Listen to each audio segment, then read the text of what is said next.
பொதுவாவே நம்மள்ல நெறைய பேருக்கு சில தாட்ஸ் எப்போ வரும்னு நமக்கே தெரியாதுங்க. லைக் நம்மளோட வேலைய பார்த்துக்கிட்டு வீட்ல நம்ம பாட்டுக்கு தான் இருப்போம். நம்ம ஒரு பேச்சுலராவோ இல்ல ஃபேமிலியாவோ இருக்கிறோம்னு வச்சுக்கோங்களேன். நம்மகிட்ட ஒரு பைக்கோ ஒரு காரோ இருக்குன்னு வச்சுக்கோங்களேன். திடீர்னு நைட்டு ஒரு ரேண்டம் தாட்ஸ் வருங்க. நம்ம ஏன் பைக் எடுத்துக்கிட்டு சோலோவா ஒரு ட்ரிப் போகக்கூடாது? இங்க இருந்து கொடைக்கானலுக்கு போலாம், இங்க இருந்து ஊட்டிக்கு போலாம், இல்ல இங்க இருந்து ஏலகிரி மலைக்கு போலாம்னு சொல்லிட்டு திடீர்னு நமக்குள்ள ஒரு தாட் வரும். யார்கிட்டயும் எதுவுமே கேட்காம யார்கிட்டயுமே சொல்லாம நம்ம பாட்டுக்கு வண்டி எடுத்துட்டு கிளம்பிடுவோங்க. அப்படி உங்கள யாராச்சும் ஒருத்தர் இந்த வீடியோ பார்த்துட்டு இருக்கிறீங்க அப்படின்னா, இல்ல உங்கள யாராச்சும் ஒருத்தர் உங்களோட நண்பராவோ இல்ல உங்களோட அண்ணனாவோ, அதாவது உங்க கூட பிறந்தவங்களா கூட இருக்கலாம், அந்த மாதிரி யாராச்சும் ஒருத்தவங்க இருந்தாங்கன்னா அவங்களுக்கு இந்த வீடியோவை ஷேர் பண்ணி விடுங்க. சோலோவா டிராவல் பண்றது ஒரு வரப்பிரசாதம் சொல்லுவாங்க. லைக் எந்த ஒரு தாட்டுமே இல்லாம ஒரு பைக் எடுத்துக்கிட்டு சோலோவா ஒரு டிராவல், அதாவது ஒரு 500-600 கிலோமீட்டருக்கு நீங்க பண்ணி பார்த்தீங்கன்னா உங்களுக்கு உங்களையே பிடிக்கும்னு சொல்லுவாங்க. ஆனால் அதே நேரத்தில் சோலோவா போகும்போது ஏகப்பட்ட அமானுஷ்யங்களும் உங்களுக்காக அந்த ரோட்டில் காத்திருக்கலாம். அது போக நீங்கள் போகிற அந்த ஹில் ஸ்டேஷன்லையும் உங்களுக்காக எதனா ஒரு அமானுஷ்யம் காத்திருக்கலாம். அந்த அமானுஷ்யத்துக்கிட்ட நீங்கள் போய் சிக்கினா என்ன பண்ணுவீங்க? இது உங்கள் எல்லாரையும், அதாவது என்னையும் சேர்த்து தான் சொல்கிறேன், நம்ம எல்லாரையுமே சேர்த்து பயன்படுத்துறதுக்காக நான் சொல்லலைங்க. இது உண்மையாவே சென்னையில் இருக்கிற குணாங்கிற பிரதருக்கு நடந்த, அதாவது அவரோட வாழ்க்கையில மறக்கவே முடியாத ஒரு சோலோ ட்ரிப். அவர் ஃபேஸ் பண்ண அமானுஷ்யங்களை பத்தின ஒரு தொகுப்பை தான் இன்னைக்கு நம்மளோட ஷோல பார்க்க போறோம். ஷோக்குள்ள போறதுக்கு முன்னாடி நம்ம சேனலை சப்ஸ்கிரைப் பண்ணாதவங்க சப்ஸ்கிரைப் பண்ணிருங்க, பக்கத்துல இருக்க பெல் ஐகானை தட்டி விட்டுருங்க. வாங்க ஸ்டோரிக்குள்ள போலாம். Welcome to our show Devil's kitchen.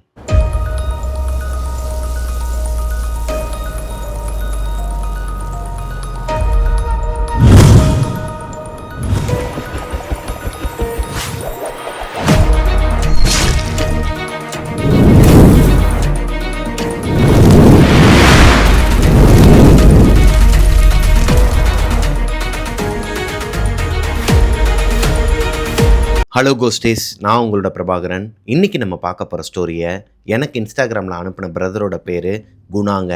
Guna பாலவாக்கத்துக்கு பக்கத்தில் இருக்கிற ஒரு ஏரியாவை சேர்ந்தவர். அவரோட வீட்டுக்கு பின்னாடி, அதாவது பேக் சைட்லேயே பீச் இருக்குமாங்க. ஆர்டிஓ பீச்னா உங்கள் எல்லாருக்கும் தெரியுமான்னு தெரியல, நீங்கள் கூகுளில் சர்ச் பண்ணால் கூட உங்களுக்கு தெரியுங்க, மேப்லேயே பார்த்தா தெரியும். அந்த பீச்சுக்கு அப்படியே பேக் சைடில் தான் இவரோட வீடாங்க. இவர் பேச்சுலர்ஸாக தங்கியிருக்கிறாங்க. அதாவது குணாவோட சொந்த ஊருன்னு பார்த்தீங்கன்னா கன்னியாகுமரிக்கு பக்கத்தில் இருக்கிற ஒரு அழகான கிராமங்க. குணா சென்னையில் ஐடி கம்பெனியில் வேலை பார்க்குறாரு. அவரோட கூட வேலை பார்க்குற அந்த பசங்களோட சேர்ந்து, அதாவது ஐடியில் வேலை பார்க்குற ஃப்ரெண்ட்ஸோடு சேர்ந்து ஒரு ரூம் எடுத்துருக்கிறாங்க பாலவாக்கத்தில். இந்த பாலவாக்கத்தில் இருக்கிற ரூமில் எந்த ஒரு அமானுஷ்யமே அவருக்கு நடக்கலைங்க. ஆஸ் யூஸ்வல் ஒரு பேச்சுலரோட ரூம் எப்படி இருக்குமோ அந்த மாதிரி தான் அவங்களோட ரூமே ஒரு மாதிரி அலங்கோலமாக கிடக்குமா. ரொம்ப சுத்தம் இல்லாமல் அங்கங்கே இந்த பாட்டிலுங்கெல்லாம் போட்டு வச்சுட்டு, அப்புறம் ஆஷ்லாம் தட்டி வச்சுட்டு நிறைய அந்த மாதிரியான ஒரு அமைப்பில் தான் இருக்குன்னு வச்சுக்கோங்களேன். அப்படி இருந்துமே அவங்களோட அந்த பேச்சுலர் ரூமில் எதனா ஒரு அமானுஷ்யம் வந்துச்சான்னு கேட்டிங்கன்னா யாருமே, ரோட்டில் போகிற ஒரு டாக் கூட உள்ளே வரதுக்கு பயப்படுமா. ஏன்னா அந்த அளவுக்கு இவங்களோட ரூம் ரொம்ப கேவலமாக இருக்குமாங்க. அதை அவரே சொல்ல சொன்னார், அதனால தான் நான் சொல்கிறேன். பொதுவாகவே குணாவோட கேரக்டர் என்னன்னு பார்த்தீங்கன்னா, அவர் ஒரு இன்ட்ரோவர்ட்டுங்க. அந்த அளவுக்கு யாரு கூடயுமே பேச மாட்டார், கொஞ்சம் தனிமை விரும்பினே சொல்லலாமா. இவங்க இருக்கிற அந்த பேச்சுலர்ஸ் ரூமோட அமைப்பு எப்படி இருக்குன்னா, ஒரு பெரிய ஹால் இருக்கும், ரைட் சைடில் ஒரு ரூம், கொஞ்சம் உள்ளுக்குள்ளே போய் வளைஞ்சி ஒரு ரைட் எடுத்தால் அங்கே ஒரு ரூம் இருக்குமாங்க. அந்த ரூம்க்கு அப்படியே ஆப்போசிட்டில் கிச்சன் இருக்குமா. கிச்சனுக்கு பேக் சைடில் இந்த கொல்லப்புற கதவு மாதிரி, நம்ம ஊர் சைட்லாம் சொல்கிற மாதிரி இங்கே கொல்லப்புற கதவுக்கு பேக் சைடில் இந்த வாஷிங் மிஷின்லாம் வைக்கிறதுக்கு இடம் இருக்குமாங்க. இதுதான் உங்கள் வீட்டோட அமைப்பு. இப்போ குணாவோட ரூமில் இருக்கிற மற்ற 3 பசங்களுமே ஹாலில் தான் ஒன்றா தான் படுத்து தூங்குவாங்களாம். இவர் மட்டும்தான், குணா மட்டும் தனியாக ஒரு ரூம் எடுத்துப்பாராம். அவரோட ரூம் மட்டும் கொஞ்சம் க்ளீனாக இருக்குமாங்க. ஏன்னா லைட்டாக ஓசிடி பேஷண்ட் தான் இவருக்கு.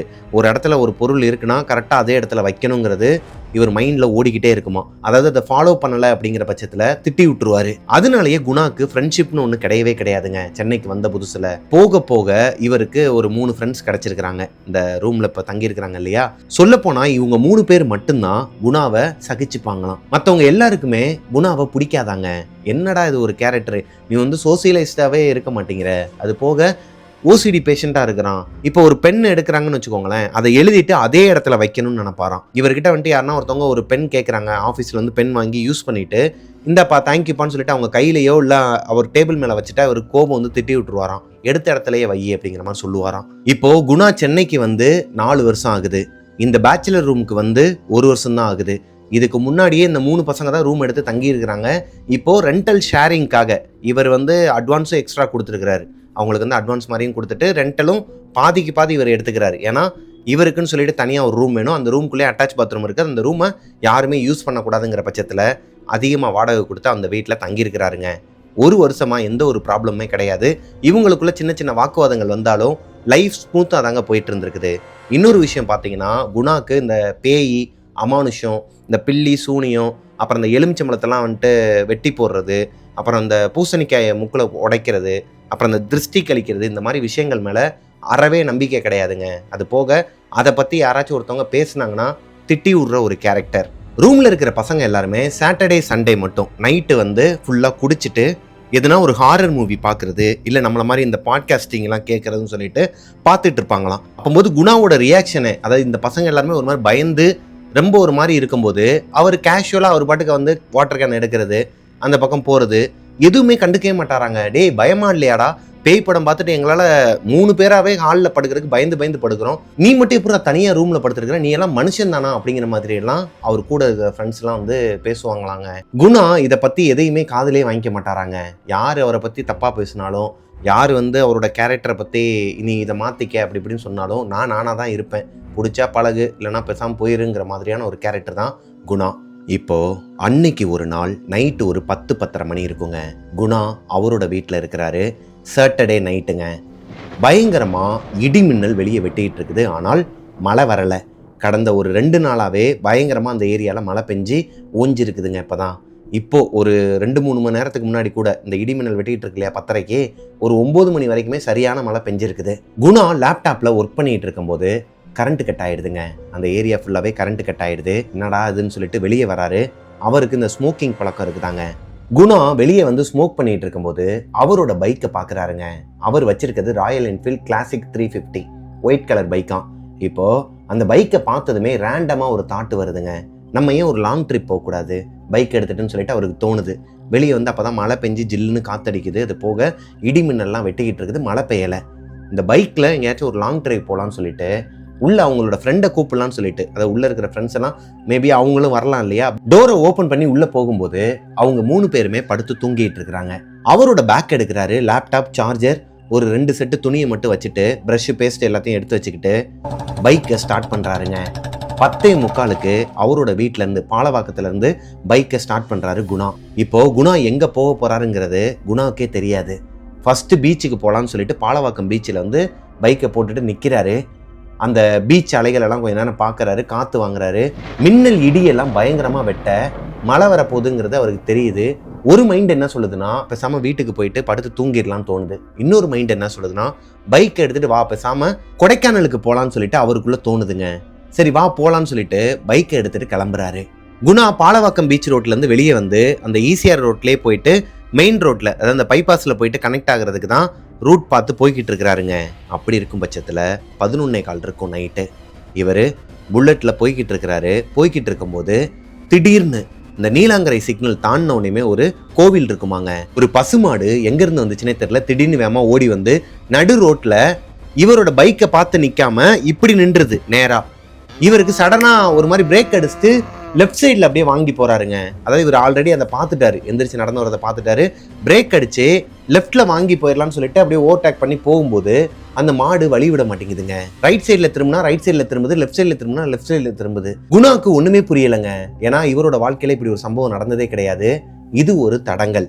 அந்த ஏரியாவில் வேலையை முடிச்சுட்டு போயிட்டு இருக்கிறவங்களாம், அந்த ஏரியாவை சேர்ந்தவங்களாம் என்ன சொல்கிறாங்கன்னா, தம்பி நீ யார் என்னன்னு தெரியலப்பா, அந்த மாடு வந்து உன்னை வழிமறைக்குது. இப்படி மாடு வழிமறைச்சிச்சுன்னா நம்ம வந்து போகிற காரியத்தில் வந்து எதனா ஒரு தடங்கள் இருக்கும்பா, இல்லை எதனா ஒரு ஆபத்து கூட இருக்கலாம்ப்பா. அதனால தான் கோமாதா வந்து உனக்கு வார்னிங் கொடுக்குது, நீ உன்னோட வீட்டுக்கே திரும்பி போயிரு அப்படிங்கிற மாதிரி சொல்லும் போது குணாவுக்கு ஒரு மாதிரி மண்டையில் சுருக்குன்னு ஏறுதுங்க. ஏங்க மாடு வந்து நடு ரோட்டில் நிற்குதுங்கிறதுக்காக இப்போ ஒரு பஸ்ஸு வருது, அந்த பஸ்ஸில் எவ்வளோ பேர் போவாங்க, அது வழிமறைக்குதுங்கிறதுக்காக பஸ்ஸை போயிட்டு பஸ் டிப்போவில் போய் நிப்பாட்ட சொல்லுவீங்களா? என்னங்க பேசிகிட்டு இருக்கீங்கன்னு சொல்லிட்டு இந்த மாதிரிலாம் மூட நம்பிக்கைலாம் எனக்கு கிடையாதுன்னு சொல்லி அந்த மாடை விரட்டி விட்டுறாருங்க. அவங்களும் ஹெல்ப் பண்ணுறாங்க, அந்த மாடை வந்து விரட்டுற ஹெல்ப் பண்ணுறாங்க. குணா வண்டலூர் ரோட்டுக்கு வர வரைக்குமே, அதாவது மெயின் பைபாஸ் ரோட்டுக்கு வர வரைக்குமே அவருக்கு எந்த ஒரு அமானுஷமோ இல்லை எந்த ஒரு அசம்பாவிதமோ நடக்கலைங்க. ஆனால் ஏகப்பட்ட தடங்கல்கள்லாம் வந்திருக்குது.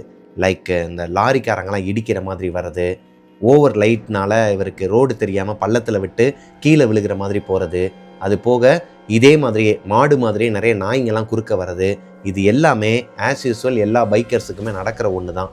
அதனால அவர் அதை பெருசாக எடுத்துக்காம அவர் பாட்டுக்கு அவரோட கண்டினியூ பண்ணி போய்கிட்டு இருக்கும்போது ஒரு வழியாக குணா செங்கல்பட்டு டோல்கேட்டுக்கு வந்துடுறாருங்க. டோல்கேட் தாண்டின உடனே ஒரு டீ கடை இருக்குமா, அங்கே நிப்பாட்டி டீ குடிச்சிட்டு இப்போதான் இந்த பைபாஸ் ரோட்டில் அவரோட இந்த ட்ராவலே ஸ்டார்ட் ஆக போகுதுன்னு வச்சுக்கோங்களேன். இங்கே ஆரம்பித்து கொடைக்கானலுக்கு போகிற வரைக்குமே லைக் அந்த திருச்சியில் மட்டும்தான் அவர் ஸ்டாப் போட்டு நிப்பாட்டு வரோம். அது வரைக்குமே ரொம்ப ஸ்பீடெல்லாம் போகிற பர்சன் கிடையாதாங்க.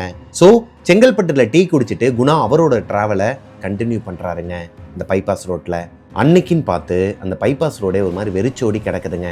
ஏதாச்சும் 1-2 பஸ் தான் வருது, 1-2 கார் தான் வருது. அது போக பைக்கில் வரவங்க ரொம்பவே ரேருங்க. இந்த மழை டைம்ங்கிறனாலயா என்னன்னு தெரியல, அன்னைக்குன்னு பார்த்து ரோடே ஒரு மாதிரி வெறிச்சோடி கிடக்குது.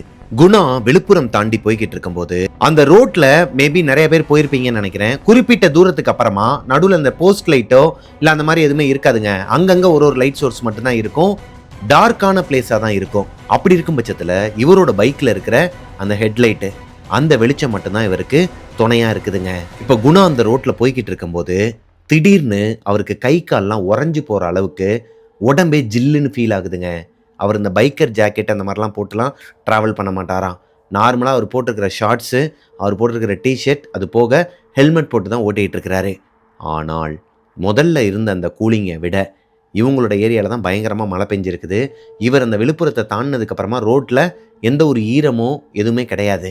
அப்போது இந்த ஏரியாலாம் இன்னும் மழையே பெய்யலை. கொஞ்சம் நேரத்துக்கு முன்னாடி மழை பெஞ்சிருந்துச்சுன்னா இங்கேயும் ஈரமாக தானே இருந்திருக்கும். அது போக மேல்மருவத்தூரை தாண்டி ஒரு குறிப்பிட்ட தூரம் வர வரைக்குமே அவரால் நல்லாவே ஜில்னஸை ஃபீல் பண்ண முடிஞ்சிருக்குது. ஒரு குறிப்பிட்ட தூரத்தை தாண்டினதுக்கப்புறமா லைட்டாக அனல் காற்று தாங்க அடிச்சிட்டு இருந்திருக்குது. அந்த அனல் காற்றுல தான் இப்போ அவர் வந்துகிட்டு இருக்கிறாருன்னு வச்சுக்கோங்களேன். இப்போ திடீர்னு அந்த இடத்துல மழையும் பெய்யாமல் அதே நேரத்தில் காற்றே ஒரு மாதிரி ஜில்லுன்னு அடிக்குது.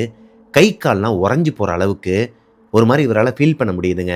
லைக் நீங்கள் ஒரு ஹில் ஸ்டேஷனுக்கு, ஒரு கொடைக்கானலுக்கோ ஊட்டிக்கோ மேலே போகிறீங்க அப்படின்னா கீழே இருக்கிற டெம்பரேச்சரை விட மேலே போகும்போது நமக்கு சொட்டெல்லாம் தேவைப்படும் இல்லையா, அந்த அளவுக்கு ஜில்னஸ் இருந்திருக்குதுங்க. குணா இந்த விஷயத்த பெருசாக எடுத்துக்கலாங்க. இது காமனாக நைட் நேரத்தில் இந்த ரோட்டில் நடக்கிற ஒரு விஷயந்தான். அங்கங்கே மழை பெய்யாது. மேபி அங்கே இருக்கிற அந்த வயக்காடுங்க, அந்த ரோட்டு சைடில் இருக்கிற அந்த மரங்களால் கூட ஜில்னஸாக கூட இருக்கலாம்னு சொல்லிட்டு ஒரு கட்டத்துக்கு மேலே அந்த பைபாஸ் ரோட்டில் இவர் கொஞ்சம் ஸ்பீடு எடுக்கிறாருங்க. இவர் போய்கிட்டு இருக்கும்போது சடனாக ரைட் சைட்லேருந்து லெஃப்ட் சைடில் ஒரு குழந்தை வேமா ஓடி இருக்குதுங்க நடு ரோட்டில். இவர் பார்த்துட்டு ஜர்க் ஆகிட்டு வண்டியை நிப்பாட்டவும் முடியாது. சடனா லைக் இப்போ நீங்க பைக் ஓட்டிட்டு இருக்கிறீங்க அப்படின்னா சடனா ஒரு டாக் உள்ள வந்துருச்சுன்னா உங்களால பிரேக் அடிக்க முடியாது, சைட்லயும் போக முடியாது இல்லையா. அந்த மாதிரி தான் அந்த குழந்தை இடிச்சிருவோமோங்கிற பயத்துல லைட்டா ரைட்டு வாங்கி அந்த குழந்தைக்கு வழி விட்டுட்டு கீழேயே விழுந்திருப்பாராங்க. Just miss. கொஞ்சம் முட்டு கொடுத்து நிப்பாட்டிடுறாரு. பைக்கை நிப்பாட்டிட்டு மூச்சு வாங்கிட்டு பின்னாடி திரும்பி பார்த்தா அந்த குழந்தைய காணுமாங்க. ரோடே ஒரு மாதிரி மயான அமைதியா இருக்குது. அந்த ரோட்ல யாருமே இல்லை. எனக்கு இப்ப கூட ஒரு மாதிரி உடம்புலாம் புல்லரிக்குதுங்க. குணா என்ன சொல்றாருன்னா, சத்தியமா நான் பார்த்தேன் பிரதர், என் கண்ணு முன்னாடி ஒரு 8 வயசு குழந்தைன்னு வச்சுக்கோங்களேன், சிரிச்சுக்கிட்டே வேகமா ஓடி வந்துச்சு. அந்த குழந்தைக்கு பின்னாடி அவங்க அம்மாவும் நில்லுடி ஓடாதன்னு சொல்லிட்டே வர மாதிரியான ஒரு சத்தமும் என் காதுல கேட்டுச்சு. அந்த குழந்தையோட சத்தம், இந்த சிரிக்கிற சத்தம் பயங்கரமா கேட்டுச்சு. என் பைக்குக்கு பக்கத்துல வரதை என் கண்ணால பார்த்தேன். அந்த பொண்ணு வந்து ரெட் கலர்ல ரிப்பன்லாம் போட்டிருந்துச்சு, ரெட்டச்சடை போட்டிருந்துச்சு. ஆனால் நான் பைக்கை நிப்பாட்டிட்டு பின்னாடி திரும்பி பார்த்தா அங்க யாருமே இல்ல பிரதர். எனக்கு ஒண்ணுமே புரியல. ஒருவேளை எனக்கு வந்து தூக்கம் வந்துருச்சு போல, அதனாலதான் இந்த மாதிரியான இல்யூஷன்லாம் வருதோன்னு சொல்லிட்டு எனக்கு நானே மனசை தேத்திக்கிட்டு, அதாவது குணாக்கு அவரே மனசை தேத்திக்கிட்டு அந்த இடத்த விட்டு பைக் எடுத்துட்டு கிளம்புறாருங்க. கொஞ்சம் தூரம் போய்கிட்டு இருக்கும் போதே இந்த ரோட்ல அவக்காச்சலுக்குனே பைக் ஓட்டுவாங்க இல்லையா, அந்த மாதிரி தான் ஒரு கப்பிள் டிவிஎஸ் அப்பாச்சிங்கிற அந்த பைக்ல இவரை ஓவர்டேக் பண்ணி 100க்கு மேலதான் போறாங்க. ஒரு ஃபிராக்ஷன் ஆஃப் த செகண்ட்ல இவரை ஓவர்டேக் பண்ணிட்டு போயிடறாங்க முன்னாடி. அப்படி போகும்போது கத்திக்கிட்டே வேற போயிருக்கிறாங்க. அந்த ஹஸ்பண்டும் ஒய்ஃபும் வந்து கத்திக்கிட்டே போயிருக்கிறாங்க. இவருக்கு ஒரு மாதிரி டென்ஷன் ஆயிருக்குதுங்க. ஏன்னா இவர் போறதே ரோட்ல ஓரமா தான் போயிட்டு இருக்கிறாரு. அவங்களுக்கு ரோடு பெருசா தான் இருக்குது, எங்க வேணாலும் போகலாம், ரைட்ல போகலாம், நடுவில் வரலாம், எப்படி வேணாலும் போகலாம். ஆனால் இவரை வம்பிழுக்கிற மாதிரி இவர் பக்கத்திலேயே வந்துட்டு ஒரு மாதிரி கத்திட்டு போயிருக்கிறாங்க. இவர் அதெல்லாம் பெருசா எடுத்துக்காம மெதுவா பைக்கை ஓட்டிட்டு போயிட்டு இருக்கும்போது திருச்சிக்கு கிட்டக்க வரப்போறாரு. இந்த நம்பர் 1 டோல்கேட்டுக்கு ஒரு 45-50 கிலோமீட்டர் இருக்குமாங்க. அந்த டிஸ்டன்ஸ்ல இவர் வந்துகிட்டு இருக்கும்போது ஒரு பர்டிகுலர் இடத்துல டிராபிக் ஜாம் ஆகுதுங்க. குணா அதை கடந்து போகும்போது தான் பாக்குறாரு, இவரை கிராஸ் பண்ணி போனாங்க இல்லையா அந்த அப்பாச்சி பைக்ல, ஹஸ்பண்ட் அண்ட் ஒய்ஃபா இல்ல லவர்ஸான்னு தெரியலையாங்க, 2 பேருமே ஆக்சிடென்ட் ஆகி இறந்து கிடக்குறாங்க. அந்த ஊரை சேர்ந்தவங்க அப்புறம் அந்த பெட்ரோல் வண்டி எதுன்னு சொல்லிட்டு நின்றுட்டு இருக்குது, ஆம்புலன்ஸ்க்காக வெயிட் பண்ணிட்டு இருக்கிறாங்க. இப்போ பைக்ல போயிட்டு இருந்தவர் திரும்பி பார்த்துட்டு, தேவையா இதெல்லாம், என்னை ஓவர்டேக் பண்ணி வந்து என்னத்தை சாதிக்க போறீங்கன்னு சொல்லிட்டு அவர் மனசுக்குள்ள நினைச்சிட்டு 2 பேருமே ஒரு மாதிரி பிளட்லாம் ரொம்ப லீக் ஆகி ஆல்மோஸ்ட் இறந்துட்டாங்க. அவங்கள வந்து காப்பாற்றவே முடியாது, இறந்துட்டாங்கன்னு சொல்லிட்டாங்கன்னு வச்சுக்கோங்களேன். இப்போ அங்கேருந்து வண்டியை எடுத்துகிட்டு கிளம்புறாருங்க. திருச்சியில் வந்து எப்பயும் போல் டீ குடிச்சிட்டு கொஞ்ச நேரம் ரெஸ்ட் எடுத்துட்டு அங்கேருந்து கிளம்பி திருச்சியிலேருந்து இந்த திண்டுக்கல் பைபாஸுக்கு போய்கிட்டு இருக்கும்போது அகைன் அவரை யாரோ ஒருத்தவங்க சிரிச்சுக்கிட்டே கப்புலாக வந்து சிரிச்சுக்கிட்டே ஒரு மாதிரி கத்திக்கிட்டே அவரை ஓவர்டேக் பண்ணிட்டு போகிறாங்க. இந்த டைம் இவரோட கண்ணில் ஏதோ விழுந்துருச்சுங்க. இந்த தூசிலாம் பறந்து வந்து விழுகும் இல்லையா அந்த எதிர்காத்துல, அந்த தூசி ஏதோ விழுந்ததுனால இவர் கவனிக்கலை. சரியாக கவனிக்காமல் இவர் பாட்டுக்கு இவரோட வேலை போய்கிட்டே இருக்கிறாரு. ஒரு கட்டத்துக்கு மேலே அந்த போன வெஹிக்கிள் ஒரு இடத்துல நிற்கிது. பைபாஸில் ரோட்டு ஓரமாக நின்றுக்கிட்டு ஒரு பொண்ணு மேலே உட்காந்துருக்குறாங்க. அந்த பையன் நின்றுக்கிட்டு இருக்கிறான். இப்போ குணா அவங்க கிட்டக்க போகும்போதே அவரோட கை கால் எல்லாமே ஒரு இடத்துல வந்து ஜில்லுன்னு ஆச்சு இல்லையா? அந்த ஜில்லுன்னு ஆனதுக்கு அப்புறமா தான் ஒரு குழந்தை அவரை கிராஸ் பண்ணி ஓடுற மாதிரி ஒரு பிம்பத்தை அவர் பார்த்துட்டு நிப்பாட்டிட்டு இல்யூஷனாக இருக்குமோன்னு சொல்லிட்டு அவருக்கு அவரே மனசை தேத்திக்கிட்டு வந்துட்டு இருக்கிறாரு. அதே உணர்வு, அதாவது அதே மாதிரியே கை கால் எல்லாமே ஒரு மாதிரி ஜில்லுன்னு ஆகுது. இவருக்கு நல்லாவே தெரியுது வேற என்னமோ ஒன்று நடக்க போகுதுங்கிறது. இது போக பைக்கில் வேகமாக போனவங்க எதனால நிற்கணும்? இப்போ தான் ஒரு கப்புள் ஆக்சிடென்ட் ஆனதை பார்த்துட்டு வந்திருக்கிறோம். இவனுங்க யாரா கோமாளின்னு சொல்லிட்டு மெதுவாக கிட்டக்க போகும்போது அவருக்கு ஒரு மாதிரி தூக்கி போட்டிருக்குதுங்க. குணா பார்த்தாரு இல்லையா, ஒரு கப்புள் ஆக்சிடென்ட்டில் இறந்துருந்தாங்க இல்லையா, அதே கப்புள் அதே பைக்கில் இவரை ஓவர்டேக் பண்ணி சிரிச்சிட்டு வந்தது மட்டும் இல்லாமல் இவருக்கு முன்னாடி இப்போ நிற்கிறாங்க பைக்கில். எப்படிங்க இருக்கும்? இவருக்கு ஒரு மாதிரி தூக்கி போட்டிருக்குதுங்க. குணா அவங்க 2 பேருமே பார்த்துட்டு ஒரு மாதிரி உறைஞ்சு போய் எதுவுமே பேசாம நேரா திரும்பி பைக்கை ஓட்டிட்டு போயிட்டே இருந்திருக்கிறாரு. அவங்க 2 பேருமே அமானுஷ்ய குரல்ல பயங்கரமா சிரிச்சிருக்கிறாங்க. குணாக்கு கை கால்லாம் ஒரு மாதிரி உதட்டம் கொடுக்க ஆரம்பிச்சிருக்குதுங்க. இப்பதான் குணாக்கு இந்த அமானுஷ்யத்து மேல நம்பிக்கையே வருதுங்க. அப்போ இந்த பேய் பிசாசெல்லாம் உண்மைதானா, இன்னும் கொஞ்சம் தூரம் போனா கொடைக்கானலுக்கு போயிடலாமேன்னு சொல்லிட்டு அவருக்கு 2ஆம் கட்ட முடிவுல என்ன பண்றேன்னு தெரியாம ஒரு ஹோட்டல்ல நிப்பாட்டிடுறாரு. நிப்பாட்டிட்டு டீ குடிச்சிட்டு இருக்கும்போது அப்பதான் கவனிக்கிறாரு அவரோட கை கால்லாம் ஒரு மாதிரி உதறுது. இந்த டைம்ல தான் அதே டீ கடையில நிறைய பேர், அதாவது திருச்சியை சேர்ந்த பசங்க பொண்ணுங்க எல்லாருமே சேர்ந்து பைக்ல ஒரு ரைடு வந்திருக்கிறாங்க. லைக் கொடைக்கானலுக்கு தான் அவங்க டூருக்கு போறாங்களாம். ஸோ எல்லாருமே பைக்லேயே தான் ரைடு போறாங்க. அவங்களோட ஃப்ரெண்ட்ஸ் பாதி பேர் கேரளாலேருந்து நேராக அந்த பக்கம் வந்துருவாங்களாம். அங்கே இருக்கிறதுல 1-2 பேர்லாம் வந்து நீங்களும் பைக்கரா அப்படின்னு சொல்லிட்டு நார்மலாக ப்ரோன்னு சொல்லிட்டு பேசும்போது இவங்களுக்குள்ள ஒரு பாண்டிங் வருதுங்க. இப்போ குணாக்கும் இதுதான் சரியா படுது. இப்போ குணா அந்த பைக்கர்ஸோட சேர்ந்து அந்த டீ கடையிலேருந்து கிளம்பும்போது மார்னிங் 8 o'clock ஆங்க. குணா கொடைக்கானலுக்கு மேலே வர வரைக்குமே அவங்க கிட்ட எதுவுமே பேசலை. இப்போ கொடைக்கானல் லேக் பகுதிக்கு வந்ததுக்கு அப்புறமா அந்த பைக்கர்ஸ்ல அந்த ஹெட் ஒருத்தர் இருப்பார் இல்லையா, அவர் கேட்குறாரு, பிரதர் நீங்கள் எங்கே தங்க போறீங்க? நாங்களுமே இன்னும் ரெசார்ட் எதுவுமே பிளான் பண்ணல, நீங்கள் ஓகேனா சொல்லுங்கள், நம்ம எல்லாருக்கும் சேர்த்தே பார்த்துடலாம், ஏன்னா நாங்கள் எல்லாருமே ஒன்றா தான் தங்க போகிறோம், நீங்களும் எங்கள் கூட வந்து தங்குனீங்கன்னா எங்களுக்கு ஓகே தான் அப்படிங்கிற மாதிரி சொல்லும்போது, இல்லை பிரதர் நான் வந்து ஆல்ரெடி புக் பண்ணிட்டேன், நீங்கள் பாருங்கள் நான் தனியாக பார்த்துக்கிறேன். எங்கே புக் பண்ணியிருக்கீங்க? அது எனக்கு நேம் சரியாக தெரில பிரதர், லொக்கேஷன் இருக்குது, நான் பார்த்து போய்க்கிறேன், நாங்கள் வேணால் வந்து ட்ராப் பண்ணட்டுமா அப்படிங்கும்போது இவர் ஒரு மாதிரி கோபமாக அவங்கள பார்த்து முறைச்சிருக்கிறாருங்க. அதுக்கு மேலே அவங்களும் எதுவுமே பேசலை. குணாவை தனியாக விட்டுட்டு அவங்க பாட்டுக்கு கிளம்பி போயிட்டாங்க. ஆக்சுவலி குணா எந்த ஒரு பிளானுமே இல்லாமல் தான் கொடைக்கானலுக்கு வந்திருக்கிறாரு. ஸ்டார்டிங்லேருந்து பார்த்துட்டு இருப்பீங்க. அவருக்கு எங்கே போகிறது எங்கே போய் தங்குறதுன்னு சொல்லிட்டு எந்த ஒரு நாலேஜுமே இல்லாதப்போ அவருக்கு ஒரு ஃபோன் கால் வருதுங்க. வீட்டில் இருக்கிற அவங்க ஃப்ரெண்ட்ஸ்லாம் கால் பண்ணுறாங்க. டேய் எங்கடா போன? வெளியே போய் பார்க்கும்போது உன்னோட பைக் இல்லைடா, அப்போ தான் உன்னோட ரூமை ஓப்பன் பண்ணி பார்த்தோம், நீ ரூம்லேயே இல்லை, வெளியே எங்கேயும் போயிருக்கியா, சொல்லாமல் கொள்ளாமல் எங்கடா போனன்னு சொல்லிட்டு கேட்கும்போது நைட்டு நடந்த அந்த அமானுஷங்கள் எதையுமே சொல்லாமல் நான் கொடைக்கானலுக்கு வந்திருக்கேன்னு சொல்லிட்டு மொட்டையாக சொல்கிறாருங்க. இப்போ ரூம்லேருந்து ஃபோன் பண்ணியிருக்கிறார் இல்லையா குணாக்கு, அவர் தான் குணாவோட பெஸ்ட் ஃப்ரெண்டாங்க. லைக் இவர் வந்து பெஸ்ட் ஃப்ரெண்டாக பார்க்குறாரோ இல்லையா, அவர் வந்து இவரை பெஸ்ட் ஃப்ரெண்டாக பார்ப்பாராம். ஏன்னா அவரோட பேர் சர்க்குணம். அவருக்கு கொஞ்சம் காசு ப்ராப்ளம் இருந்தாலோ, வீட்டில் வந்து எதனா கொஞ்சம் கொடுக்க வேண்டிய காசு கம்மியாக இருந்தாலோ, இல்லை இங்கே சாப்பாட்டுக்கு கம்மியாக இருக்கும்போது குணா தான் அவருக்கு எல்லாமே வாங்கி கொடுப்பாராம், நல்லா பார்த்துப்பாராம். அதனாலேயே இவர் மேலே ஒரு கூட பிறந்த மாதிரி ஒரு கேர் வச்சுருப்பாராங்க. டேய் சொல்லியிருந்தா நானும் வந்திருப்பேன்ல, சரி ஒன்றும் பிரச்சனை இல்லை, எங்கே தங்க போகிறேன்னு சொல்லிட்டு கேட்கும்போது குணாவோட வாய்ஸே சரியில்லை. ஒரு மாதிரி தடுமாறி பேசும்போது சர்க்குணத்தால் நல்லாவே உணர முடியுமாங்க அவரோட ஃப்ரெண்டோட டோனு எப்படி இருக்குங்கிறத. நீ எதையோ ஒன்று மறைக்கிற, இட்ஸ் ஓகே நோ ப்ராப்ளம்டா, எனக்கு கொடைக்கானலில் வந்து எங்கள் மாமாவோட ஒரு காட்டேஜ் இருக்குது, அவரோட நம்பர் தரேன், இல்லைனா அவரை உனக்கு ஃபோன் பண்ண சொல்கிறேன், அவங்களே வந்து உன்னை பிக்கப் பண்ணிப்பாங்கன்னு சொல்லும்போது, இல்லைடா எனக்கு அந்த மாதிரி காட்டேஜஸ்லாம் வேணால், நான் தனியாகவே பார்த்துக்கிறேன், நான் ஒரு சோலோ ட்ரிப் மைண்டு ரிலாக்ஸேஷனுக்காக வந்திருக்கிறேன், நீ உனக்கு தெரிஞ்சவங்களோட இடத்துல போயிட்டு தங்கணும்னு சொல்லிட்டு நீ புஷ் பண்ணாதுன்னு சொல்லிட்டு ஃபோனை கட் பண்ணிடுறாரு. இப்போது கொடைக்கானல் ஃபுல்லாகவே அலைஞ்சு தேடி பார்த்தாலும் அவருக்கு ரூம் கிடைக்கலங்க. இருக்கிற ரூமும் இவர் ஒரு ஓசிடி பேஷண்ட்டுங்கிறனால அந்த அளவுக்கு இவருக்கு ஒத்துக்கலை. பாத்ரூம் வந்து ஒரு மாதிரி டர்ட்டியாக இருக்குது, இல்லை ரூமே ஒரு மாதிரி டர்ட்டியாக இருக்குன்னு சொல்லிட்டு எந்த ரூமையுமே எடுக்க மாட்டேங்கிறாரு. மறுபடியும் சர்க்குணத்துக்கு குணா வந்து ஃபோன் பண்ணுறாரு. டேய் எனக்கு இங்கே ரூம் எதுவுமே ஒத்து வரல, உன்னோட மாமாவோட காட்டேஜ் ஏதோ சொன்னேல, அது நல்லா இருக்குமா, கிளீனா வச்சிருப்பாங்களா அப்படிங்கிற மாதிரி கேட்குறாரு.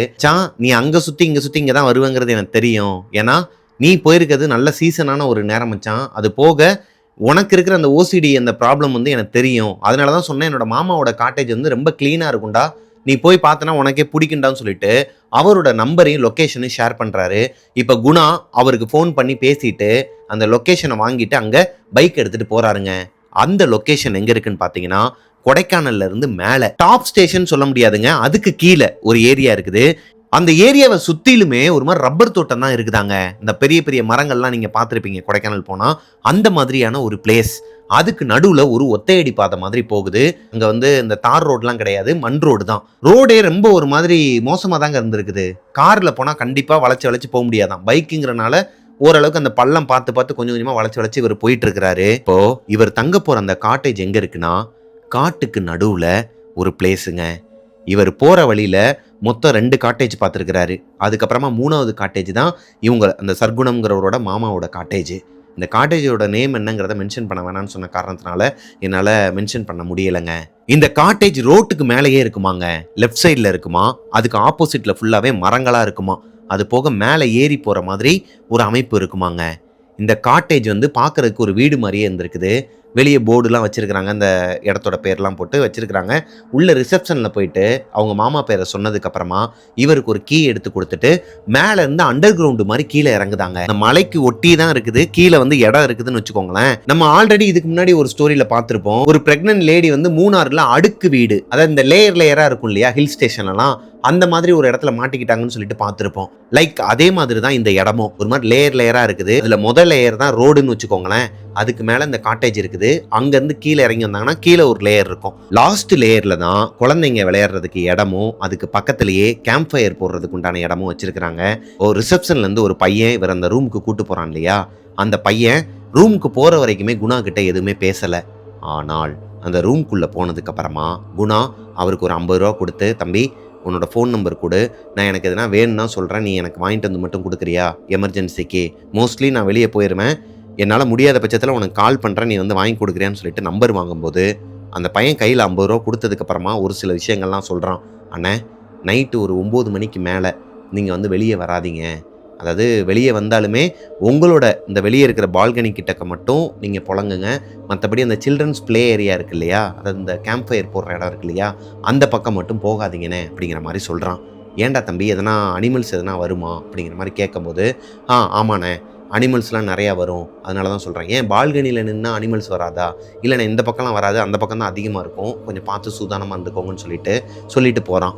இப்போ குணா ரெஃப்ரெஷ் ஆகிட்டு அந்த ரூமை விட்டு கிளம்பலான்னு சொல்லிட்டு பாத்ரூமில் போயிட்டு குளிச்சிட்டு இருக்கிறாருங்க. அங்கே ஹீட்ரு வசதி இருக்குது. இவர் எதிர்பார்த்த மாதிரி ரொம்ப க்ளீனாலாம் இருக்குன்னு சொல்ல முடியாது, ஆனால் ஓகேங்க, இவர் பார்த்த காட்டேஜை விட இந்த காட்டேஜ் வந்து கொஞ்சம் க்ளீனாக இருக்குதுன்னு சொல்லலாமா. இப்போது பாத்ரூமில் குளிச்சிக்கிட்டு இருக்கும்போது வெளியே இந்த மெயின் டோரை வந்து யாரோ ஒருத்தவங்க ஓப்பன் பண்ணிட்டு இவரோட காட்டில் வந்து வேமா ஓங்கி வந்து குதிச்சாங்கன்னா இப்படி ஒரு சத்தம் கேட்குமாங்க. இவர் தங்கியிருக்கிற அந்த ரூமை அந்த பையன் விட்டுட்டு போனதுக்கு அப்புறமா உள்ள வந்து எக்ஸ்ப்ளோர் பண்ணியிருக்கிறாரு. அந்த டோர்ல இருந்து எல்லாமே வுட்ல தான் செஞ்சிருக்கிறாங்க. அந்த டோர் ஓப்பன் பண்ணும் போதே ஒரு மாதிரி கிரீப்பியா தாங்க சவுண்டு கேட்டிருக்குது. அது போக இவர் படுத்து தூங்க போற அந்த கட்டிலுமே ஒரு உடன் கட்டில் தான், பழைய கட்டில். அப்படி இருக்கும் பட்சத்தில் இவர் போயிட்டு மெதுவா சாஞ்சதுமே ஒரு சவுண்ட் வந்துருக்குதுங்க. அதுக்கப்புறமா தான் எந்திரிச்சு ரூமை ஃபுல்லாவே எக்ஸ்ப்ளோர் பண்ணிட்டு போயிட்டு குளிக்க போயிருக்கிறாரு. இப்போ குணா குளிச்சுக்கிட்டு இருக்கும்போது இவரோட டோரை, மெயின் டோரை யாரோ ஒருத்தவங்க ஓப்பன் பண்ணிட்டு உள்ள வந்து அந்த கட்டில்ல இவர் விழுந்த மாதிரியே ஒரு சவுண்டு கேட்குதுங்க. இப்போ குணா பாதியிலே குளிக்கிறத நிப்பாட்டிட்டு, யாரு தம்பி நீயாடா அப்படிங்கிற மாதிரி கேட்குறாரு. ஆனால் ஆப்போசிட்ல இருந்து எந்த ஒரு ரியாக்ஷனுமே வரல, எந்த ஒரு சவுண்டுமே கேட்கல. இப்போதான் குணாக்கு ஒரு விஷயம் ஞாபகத்துக்கு வருது. மெயின் டோரை லாக் பண்ணிட்டு தானே வந்தோம், ஒருவேளை பால்கனிக்கு போனோமே அந்த டோரை லாக் பண்ணாமல் வந்துட்டோமா, அது வந்து ஸ்லைடிங் டோர் தான் பால்கனியில், அந்த டோரை லாக் பண்ணாமல் வந்துட்டோமா, அந்த பையன் வேற ஏதோ அனிமல்ஸ்லாம் வரும்னு சொன்னானே, ஒருவேளை குரங்கு எதுனா வந்திருக்குமோன்னு சொல்லிட்டு பயத்தில் டவல் எடுத்து கட்டிக்கிட்டு மெதுவாக அந்த டோரை ஓப்பன் பண்ணி பார்க்குறாரு. இவரோட கட்டிலுக்கு மேலே கருப்பு கலரில் ஒரு புகை மாதிரியான உருவம், ஒரு மனுஷன் உட்கார்ந்து இருந்தாங்கன்னா எப்படி இருக்குமோ அந்த மாதிரி உட்கார்ந்து குதிச்சுக்கிட்டு இருக்குதாங்க கட்டில்ல. இத பார்த்ததுமே குணாக்கு ஒரு மாதிரி தூக்கி போட்டுருக்குதுங்க. கண்ணை தொடச்சிட்டு மறுபடியும் பார்த்தா அந்த இடத்துல யாருமே இல்லையா. பயந்துட்டு குணா வெளியே வந்து பார்க்கும்போது பால்கனி டோர் ஓப்பன்ல இருக்குதுங்க. ஒருவேளை அந்த ஸ்லைடிங் டோர் ஓப்பன்ல விட்டுட்டு வந்த காரணத்தினால ஏதோ ஒரு குரங்கு தான் உள்ள வந்து உட்கார்ந்து இருக்குது, நம்ம கண்ணுக்கு தான் ஏதோ ஒன்று தெரிஞ்சிருக்குது போலன்னு சொல்லிட்டு அவருக்கு அவரே காம் டவுன் பண்ணிட்டு பால்கனி டோரை க்ளோஸ் பண்ணிட்டு ரெஃப்ரெஷ் ஆயிட்டு அங்க இருந்து கிளம்பிடுறாருங்க. அந்த இடத்த விட்டு அவர் கிளம்பும் போது ஒரே ஒரு குழந்தை மட்டும் ரெட்டச்சடை போட்டுக்கிட்டு ரிப்பன் ரெட் கலர்ல ரிப்பன்லாம் கட்டிக்கிட்டு அந்த சில்ட்ரன்ஸ் பிளே ஏரியாவுக்கு அந்த பையன் போகணும்னு சொன்னான் இல்லையா. ஆக்சுவலி குணா தங்கியிருக்கிற அந்த ரூம்ல இருந்து வெளியே வந்ததும் ரைட் சைடில் அந்த வராண்டால நடந்து போய் ரைட் சைடில் தான் ஒரு ஸ்டெப்ஸ் போகுமாங்க. அதில் தான் மேலே ஏறி போகணும். இதுதான் அந்த இடத்தோட அமைப்பு. அப்படி போகும் பட்சத்தில் அந்த பிளே ஏரியா இவருக்கு நேராகவே இருக்குமாங்க, பக்கத்துலேயே இருக்குமா, ஒரு 50-60 மீட்டர் டிஸ்டன்ஸ்லேயே. ஸோ அதை பார்க்காம இவரால் போக முடியாது. அப்படி இருக்கும் பட்சத்தில் மேலே நடந்து போகும்போது அந்த பிளே ஏரியாவை பார்க்குறாரு. அங்கே ஒரே ஒரு குழந்தை மட்டும் ரெட்டச்சட்டை போட்டுக்கிட்டு ரெட் கலர் ரிப்பன் கட்டிக்கிட்டு ஊஞ்சல் ஆடிக்கிட்டு இருக்கிறாங்க. அதுவும் இவரை பார்த்த மாதிரி இல்லை, ஆப்போசிட்டில், அதாவது அந்த குழந்தையோட பேக் சைடில் மட்டும்தான் இவர் பார்க்குறாரு. குழந்தை மட்டும் தனியாக ஊஞ்சல் ஆடிக்கிட்டு இருக்கிறாங்க. அதை பார்த்தும் பார்க்காத மாதிரி இவர் மேலே போயிடுறாரு. பைக் எடுத்துட்டு வெளியே போய் சாப்பிட்டுட்டு அந்த டைம்ல தான் குணாவை மேலே கூட்டு வந்தாங்க இல்லையா அந்த பைக்கர்ஸ் எல்லாருமே, அவங்க எல்லாருமே கேங்கா ஒரு இடத்துல நின்றுக்கிட்டு இருக்கிறாங்க. அவங்கள பார்த்தும் பார்க்காத மாதிரி குணா போகும்போது அதுல ஒருத்தர் பார்த்துட்டு கூப்பிடுறாரு, ப்ரோ குணா ப்ரோன்னு சொல்லிட்டு கூப்பிடும்போது இவர் கண்டுக்காம அங்கிருந்து போயிருக்கிறாருங்க. குணா காலையில இருந்து ஈவினிங் வரைக்கும் வெளியே தாங்க சுத்தி இருக்கிறாரு. ஜாலியா அவருக்கு பிடிச்ச இடங்கள்ல தனிமையில போயிட்டு சுத்தி பார்த்துட்டு ஈவினிங் ஒரு 7-7:30 மணிக்கு அவரோட காட்டேஜுக்கு வராரு. ஆல்மோஸ்ட் இருட்டிருச்சுங்க. அது கொஞ்சம் பனிக்காலமா. ஸோ ஃபுல்லாவே ஒரு மாதிரி ஃபாகா இருக்குது. இவங்களோட இடமே மலைக்கு கீழே அப்படியே இறங்குது இல்லையா, லேயர் லேயரா. அப்படிங்கிற பட்சத்துல கீழே இந்த 3வது அடுக்கு சொன்னேன் இல்லையா, அது இவர் கண்ணுக்கே தெரியல. லைக் அந்த கேம்ப் ஃபயர் போடுற இடம், ஒரு குழந்தை கூட உட்காந்து இருந்துச்சு இல்லையா பிளே ஏரியால, அந்த இடம் இவர் கண்ணுக்கே தெரியாத அளவுக்கு ஃபாக் இருக்குது. இவர்கிட்டையும் சொல்லியிருக்கிறான் அந்த பையன் வெளியே போகும்போதே. ஒரு பையன் வந்து விட்டுட்டு போனான் இல்லையா, அந்த பையன் என்ன சொல்றான்னா, நைட்டு ஒரு 8-8:30 கேம்ப் ஃபயர் போட்டுருவோம், ஒரு 9:30 மணி வரைக்கும் அங்கே இருக்கலாம், இன்னைக்கு வந்து ஆட்கள் நிறைய பேர் இருக்கிறனால நீங்கள் வந்து அதில் கலந்துக்கோங்க, நாளைக்கு நீங்கள் கேம்ப் ஃபயர் கேட்டிங்கன்னா நீங்கள் தனியாக தான் இருக்கணும், அதனால வேணாம்னே, இன்னைக்கே நீங்கள் வந்து கூட்டத்தோட கூட்டமாக வந்து உட்காந்துருங்க அப்படிங்கிற மாதிரி சொல்லியிருக்கிறான். அதுவுமே இவருக்கு ஒரு மாதிரி விசித்திரமாக இருந்தாலும் சரி ஓகேடாங்கிற மாதிரி தான் சொல்லியிருக்கிறாரு. ஆனால் அந்த பையன் சொன்ன மாதிரி வேற யாருமே அந்த கேம்ப் ஃபயர் கிட்ட வரல. அதுக்கு என்ன ரீசன்னு இவருக்கு தெரியல. இவரோட ரூமுக்கு போயிட்டு டோரை ஓப்பன் பண்ணுறதுக்கு ட்ரை பண்ணுறாரு. கதவு ஓப்பன் ஆகலைங்க. கீ வந்து போடுறாரு, ஓப்பன் ஆக மாட்டேங்குது. ஒருவேளை அடிக்கிற பணிக்கு அந்த உடன் டோர் வந்து ஒரு மாதிரி லாக் ஆகிக்கிச்சா என்னன்னு தெரியாம அந்த பையனுக்கு கால் பண்றாரு. இப்போ குணா அவரோட ரூமுக்கு வெளியே இருக்கிற அந்த காரிடார்ல நின்றுகிட்டு இருக்கும்போது கீழே ஃபுல்லாவே பனியா இருக்குதுங்க. ஒரு கட்டத்துக்கு மேல பனி எல்லாம் லைட்டா மூவ் ஆகி அந்த இருட்டுக்குள்ள, அதாவது அங்கங்க லைட்லாம் போட்டாங்க பிளே ஏரியால, அந்த பிளே ஏரியால இருக்கிற ஒரு ஊஞ்சல்ல காலையில இவர் கிளம்பும் போது பார்த்தா அதே குழந்தை இப்பையும் ஊஞ்சல்ல ஆடிக்கிட்டு இருக்குது. இதை பார்த்ததுமே குணாக்கு ஒரு மாதிரி வினோதமா தோணுதுங்க. ஆல்ரெடி இவர் சென்னையிலேருந்து வரும்போது 2 இன்சிடென்ட் நடந்திருக்குது. அதுல ஒரு குழந்தை ரெட்டச்சடை போட்டு இதே மாதிரி ரிப்பன் கட்டிக்கிட்டு இவரோட பைக்ல விழுகிற மாதிரி வேற வந்திருக்குது இல்லையா. அந்த ஞாபகங்கள்லாம் இவருக்குள்ள வந்து இவர் அறியாமலே கை கால்லாம் லைட்டா நடுக்கம் கொடுக்க ஆரம்பிக்குது. பயப்படுறாரு. இவர் பயந்துகிட்டே அந்த குழந்தைய உத்து கவனிச்சுட்டு இருக்கும் போது திடீர்னு இவரோட கை உள்ளங்கையெல்லாம் ஒரு மாதிரி ஜில்லுன்னு ஃபீல் ஆகுதுங்க. ஆல்மோஸ்ட் இவர் கொடைக்கானல்ல தான் இருக்கிறாரு. அது போக வெளியே இருந்து இவர் உள்ள வரும்போதே கை கால்லாம் ஒரு மாதிரி ஜில்லுன்னு தான் இருக்குன்னு வச்சுக்கோங்களேன். ஆனால் இப்போ பயங்கரமா, அதாவது இந்த பைக்கில் வரும்போது ஒரு மாதிரி ஃப்ரீசருக்குள்ள கையை விட்ட மாதிரி கையே ஒரு மாதிரி உறைஞ்சு போன மாதிரி இருக்குன்னு சொன்னார் இல்லையா, அந்த மாதிரி ஒரு ஃபீலிங் வருது. இப்படி ஒரு ஃபீலிங் வந்ததுக்கு அப்புறமா தான் ஆல்ரெடி 2 இன்சிடென்ட்டுமே இவருக்கு நடந்திருக்குது. அப்போது இந்த குழந்தை ஒரு அமானுஷ்யம்னே இவர் ஃபிக்ஸ் பண்ணிடுறாரு. அதை பார்க்கக்கூடாதுன்னு சொல்லிட்டு இவர் திரும்பும்போது அங்கிள் அங்கிள் அப்படின்னு சொல்லிட்டு ஒரு குரல், ஒரு குழந்தையோட குரல். பின்னாடி திரும்பியே பார்க்கக்கூடாதுன்னு சொல்லிட்டு இவர் கண்ட்ரோல் பண்ணாலும் ஒரு கட்டத்துக்கு மேலே என்னம்மா அப்படின்னு சொல்லிட்டு பின்னாடி திரும்பி பார்க்கும்போது அந்த ஊஞ்சலில் ஆடிட்டு இருந்த குழந்தைய காணும். அப்போ இதுவும் நம்மளோட இல்யூஷனாக தான் இருக்கும், நம்ம தேவையில்லாமல் அங்கே போக வேணாம்னு சொல்லிட்டு ஒரு மைண்டு சொல்லுது. இருந்தாலும் இவர் அறியாமலே அந்த இடத்த நோக்கி நகர ஆரம்பிக்கிறாருங்க. அங்கே போய் பார்க்கணும் போல இவருக்கு ஒரு கியூரியாசிட்டி இருக்குது. நேராக அங்கே போய் நிற்கும் போது அந்த குழந்தை அங்கே இல்லை, வேற யாருமே இல்லை. கேம்ப் ஃபயருக்கு உண்டான அந்த கட்டை எல்லாத்தையுமே வச்சிருக்கிறாங்களே தவிர்த்து ஒரு பர்சன் கூட அங்கே இல்லைங்க. அப்படி இருக்கும் பட்சத்தில் அங்கேருந்து கிளம்பலான்னு சொல்லிட்டு திரும்பி இவரோட காட்டேஜுக்குள்ளேயே வரதுக்கு உண்டான அந்த வேலை நடந்து வரும்போது இவருக்கு பின்னாடி அந்த குழந்தையோட சத்தம், அதாவது இப்படி சிரிச்சுக்கிட்டே ஓடுற மாதிரி இந்த சத்தம் கேட்குதுங்க. இந்த சத்தம் ஆல்ரெடி அவருக்கு கேட்டது திருச்சி ரோட்டில் இருக்கிற ஒரு பைபாஸில். அதே சத்தம் எப்படி கொடைக்கானலில் இருக்கிற இந்த காட்டேஜில் கேட்கும். அப்ப அந்த குழந்தையோட ஆத்மா இவரை ஃபாலோ பண்ணி வருதா? கொட்டுற பணியில இவருக்கு ஒரு மாதிரி வேர்த்து கொட்ட ஆரம்பிக்குதுங்க. உடம்பே வேர்த்து கொட்டி பின்னாடி திரும்பி பார்க்கலாமா வேணாமாங்கிற ஒரு மைண்ட் செட்ல ஒரு கட்டத்துக்கு மேல இவர் பின்னாடி திரும்பி பார்த்துருக்கிறாருங்க. பார்த்தாங்க யாருமே இல்லை. இப்போ சடனா இவர் மேல வந்து யாரோ ஒருத்தவங்க கை வைக்கிறாங்க. பயந்துடுறாரு. கத்திட்டு யாருன்னு பார்த்தா அந்த பையன், இவர் ஃபோன் போட்டு கூப்பிட்டாரு இல்லையா அந்த பையன். சார் உங்களை தான் இங்கே வரக்கூடாதுன்னு சொல்லியிருக்கிறேன்ல, எதுக்கு சார் தனியாக வந்தீங்க? நான் ஃபோன் போட்டு கூப்பிட்டதுக்கு அப்புறமா தான் சார் எல்லாருமே வருவாங்க, நான் தான் சொல்லிட்டு தானே போனேன் அப்படிங்கிற மாதிரி சொல்லும்போது, இல்லைடா தம்பி, நான் சும்மா அப்படியே பார்த்துட்டு போகலான்னு வந்தேன், இந்த இடத்த காலையிலே பார்க்கணும்னு நினச்ச முடியல, அதனால தான் நைட்டு வந்து பார்த்தேன் அப்படிங்கிற மாதிரி சொல்லி சமாளிக்கிறாரே தவிர்த்து அந்த இடத்துல ஒரு குழந்தையோட உருவத்தை பார்த்தேன், இப்போ அந்த குழந்தைய காணுங்கிறத அந்த பையன்கிட்ட சொல்லலைங்க. இப்போ அந்த பையன் குணாவோட ரூமை ஓப்பன் பண்ணி விட்டுறான். ரொம்ப கஷ்டப்பட்டு தான் ஓப்பன் பண்ணுறான். ஓப்பன் பண்ணி கொடுத்ததுக்கப்புறமா குணா அந்த பையனை ரூம்குள்ளே கூப்பிட்டு சில விஷயங்கள்லாம் கேட்க ஆரம்பிக்கிறாரு. டேய் தம்பி, நான் கேட்குறேன்னு தப்பாக எடுத்துக்காத, உனக்கு இந்த பேய் அமானுஷ்யத்து மேலெல்லாம் எதனா நம்பிக்கை இருக்குதாடா அப்படிங்கிற மாதிரி கேட்குறாரு. ஆல்ரெடி அந்த பைபாஸில் ஆரம்பித்து இங்கே வரைக்குமே ஒரு குழந்தையோட ஆத்மா அவரை பின்தொடர்றதா, அவருக்குள்ள ஒரு இல்யூஷன் இருக்குதா, அது உண்மையாங்கிறது அவருக்குள்ள ஒரு குழப்பம் இருக்குதுங்க. இன்னைக்கு காலையில் இந்த காட்டேஜில் அதுவும் அவரோட பெட்டில் ஒரு கருப்பு உருவத்தை பார்த்துருக்கிறாரு. கண்ணை தொடச்சிட்டு பார்த்தா அங்கே யாருமே இல்லை. அதுவுமே உண்மையா இல்லை இவரோட இல்யூஷனான்னு தெரிஞ்சுக்கிறதுக்காக அந்த பையன்கிட்ட கேஷுவலாக தாங்க இந்த கொஸ்டினை ரைஸ் பண்ணியிருக்கிறாரு. ஆனால் அந்த பையனுக்கு ஒரு மாதிரி முகமெல்லாம் வேர்த்து கொட்ட ஆரம்பிச்சு ஒரு மாதிரி திரும்பி திரும்பி பார்க்குறான். அவனோட கண்ணுலாம் ஒரு மாதிரி முட்டையாக முழிச்சுக்கிட்டு எச்சி முழுங்கிக்கிட்டு, சார் ஏன் சார் அதெல்லாம் கேட்குறீங்க? யாருன்னா எதனா சொன்னாங்களா அப்படிங்கிற மாதிரி கேட்குறான். யாருன்னா எதனா சொன்னாங்களா? யாருமே எதுவும் சொல்லலடா தம்பி, நான் கேஷுவலாக தான்டா உங்ககிட்ட கேட்டேன். எனக்கெல்லாம் தெரியாது சார், எனக்கு இந்த பேய் அமானுஷ்யம் அது மாதிரிலாம் நம்பிக்கை கிடையாதுன்னு சொல்லிட்டு பயந்துட்டே ஓடி இருக்கிறான். அந்த பையனோட பேச்சு மொழி ரெண்டுமே சரியில்லைங்கிறத இந்த குணா பார்த்ததுமே தெரிஞ்சுக்கிறாருங்க. ஏதோ ஒரு விஷயத்த அந்த பையன் மறைக்கிறாங்கிறது மட்டும் குணாவுக்கு தெரியுதுங்க. இருந்தாலும் அதை பெருசாக அந்த பையன்கிட்ட கேட்டுக்கல. இப்போ நைட்டு ஒரு 8-8:30 மணிக்கு கேம்ப் ஃபயர் ஆரம்பிக்கிறாங்க. அங்கேயே உங்களுக்கு பார்பிக்யூலேருந்து எல்லாமே கொடுக்குறாங்க. சாப்பிட்றதுக்கு உண்டான பொருள்லாம் கொடுத்து சொல்லியே தான் உட்கார வைக்கிறாங்க. 10-10:15 எல்லாருமே அவங்களோட காட்டேஜுக்குள்ளே போயிடணும். இந்த இன்சார்ஜ் பையன் அந்த காட்டேஜில் தங்கியிருக்கிற ஒரு 2-3 குடும்பம், அது போக குணா, இவங்க எல்லாருமே உட்கார்ந்துருக்கிறாங்க கேம்ப் ஃபயரில். அப்போ தான் ஒரு விஷயம் குணாக்கு தெரிய வருதுங்க. இவர் வந்தது இன்னைக்கு காலையில் தான். ஒரு நைட்டு கூட இன்னும் இந்த காட்டேஜில் குணா தங்கலை. ஆனால் அங்கே உட்கார்ந்துருக்கிறதுல ஒருத்தர், ஒரு ஃபேமிலி 2 நாளாக இங்கே தான் தங்கியிருக்கிறாங்க. இன்னொருத்தவங்க ஒரு நைட்டு தங்கிட்டாங்க. இவங்க எல்லாருமே ஒரு மாதிரி சிரிச்ச முகமாக விளையாண்டுக்கிட்டு அந்த மாதிரிலாம் இல்லாமல் ஒரு மாதிரி டஞ்சனாக முகமே அடைஞ்சு போய் உட்காந்துருக்குறாங்க. இவங்களுக்கு குழந்தைங்க யாருமே இல்லை. எல்லாருமே ஃபேமிலியாக தான் வந்திருக்கிறாங்க. ஹஸ்பண்ட் அண்ட் ஒய்ஃபாக, அவங்களோட தம்பி மச்சனை இந்த மாதிரி தான் கூட்டு வந்திருக்காங்களே தவிர்த்து குழந்தையா பார்த்தா யாருமே கிடையாதுங்க. எல்லாருமே அடல்ட்ஸ் தான். இப்போது குணாவுக்கு ஒரு டவுட் வருதுங்க. அப்போ இவர் பார்த்த அந்த உருவம் உண்மையாகவே ஒரு ஆத்மா தானா?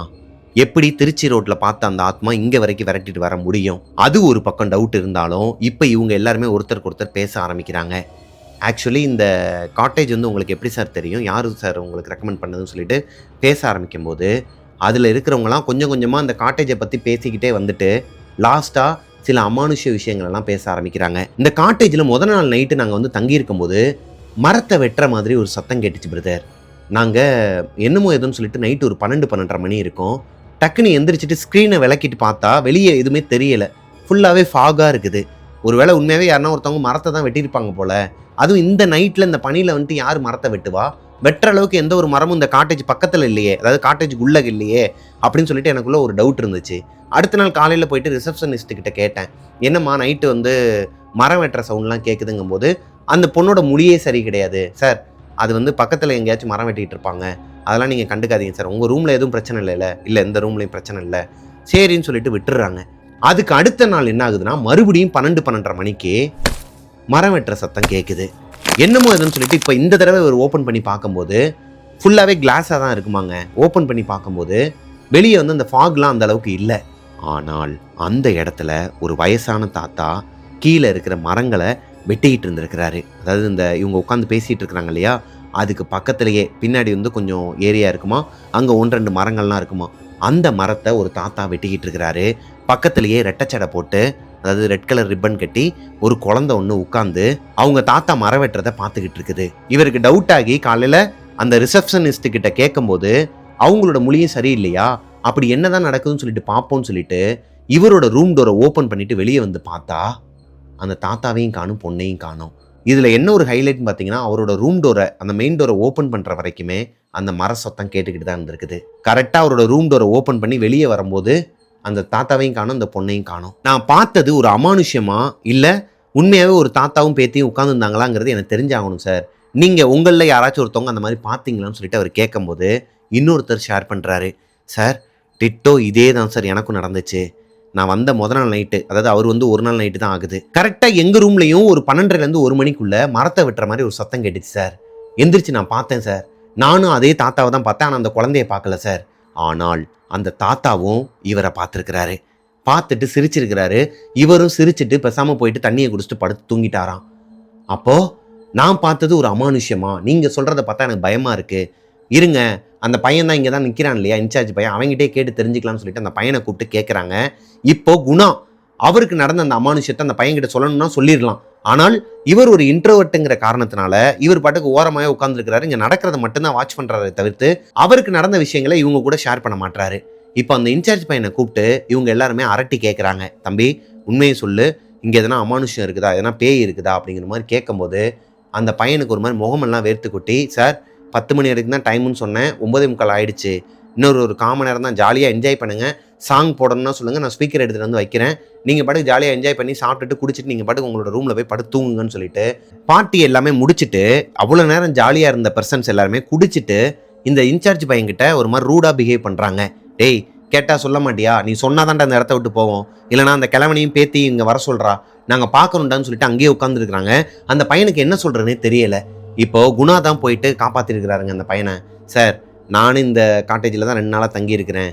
நானுமே அந்த தாத்தாவையும் பேத்தியும் பார்த்தேன். அவங்க இங்கே தான் இருக்கிறாங்க. பக்கத்தில் இங்கே இருக்கிற ஒரு கிராமத்தில் தான் வந்துட்டு வாழ்கிறாங்க. அவங்க வந்து அவங்களோட வயிற்று பொழப்புக்காக, அதாவது இந்த காட்டேஜோட இன்சார்ஜிக்கிட்ட கொஞ்சம் காசு கொடுத்து அந்த ஓனருக்கு தெரியாமல் அந்த வேலையை பார்க்குறாங்க சார், இல்லீகலாக. அதனால தான் நைட்டு வந்து வெட்டுறாங்க. அதில் என்ன சார் இருக்குது, விடுங்க சார், பாவம் சார்னு சொல்லிட்டு அவர் தான் குழப்பி விட்டுருக்கிறாருங்க.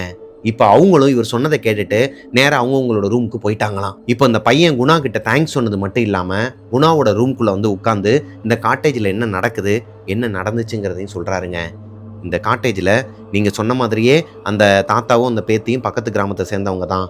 அவங்க எப்பயுமே இங்கே வந்து மரம் வெட்டுறது சகஜமான ஒரு விஷயந்தான்.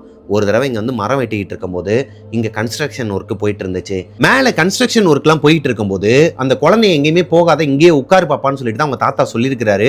ஆனால் அந்த குழந்தை ஒரு இடத்துல இல்லாமல் இங்கிட்ட அங்கிட்டு ஒரு மாதிரி விளையாண்டுக்கிட்டு சுற்றிக்கிட்டே இருந்திருக்கிறாங்க. கொஞ்ச நேரம் ஊஞ்சல்லாம் ஆடிக்கிட்டு இருந்திருக்காங்க.